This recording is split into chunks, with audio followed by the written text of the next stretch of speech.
閣下係咪老工程師啊？好啊。我姓仇嘅。哦，請坐。仇生，呢啲係我嘅事業，唔係生意嘅買賣。我係公家派我嚟嘅。仇太太，阿康講俾我聽。大哥，佢係仇太太啊嘛。佢唔係仇太太，佢一定係。喂，方生，阿仇主任啊，就嚟做爸爸啦喎！哇，講起同事，我現在介紹你相識，呢位係我哋新嚟嘅教務主任，仇福華先生，仇太。因為你仇先生在於本校咧幾年來，佢用咗好多心血，好多精神，各人嘅成績都相當好，尤其是仇海雲君，佢啲學。呢位仇小華小姐，呢位馮經理先生攞3秒。出邊有個姓仇嘅揾你喎。男人啊，女人啊？你係邊個啊？我就係小娥嘅大佬，我叫做仇海天。你見過仇虎未？吓？仇虎？邊個仇虎啊？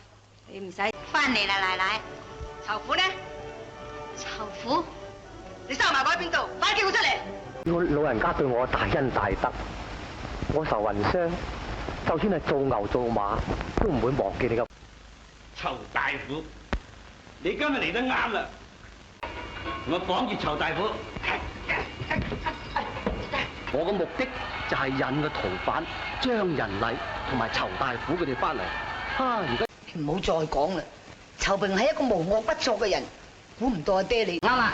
介紹兩個相識，仇二嫂，仇二嫂董英雄。阿哥話仇二嫂個人好溫柔嘅啫。聽見話仇萬年仲有100幾兩黃金藏喺呢度，咁梗要封啦嘛。我問仇萬年個保證人有冇拉埋去啊？冇啊！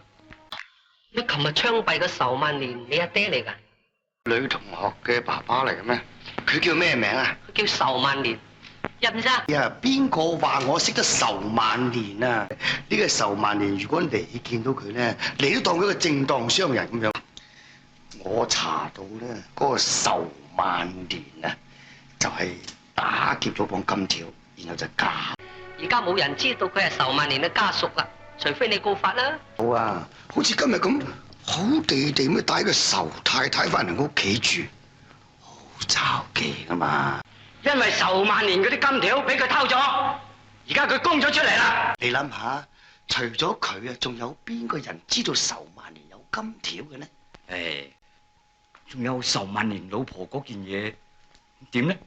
唔啱，我叫仇福同你去啊！好啊，都唔知佢肯唔肯咧？相信秦明、林中英同埋仇福一定係俾佢哋捉咗去啦。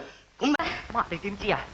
何小姐係同姓仇叫做仇大鵬個仔訂婚噶噃。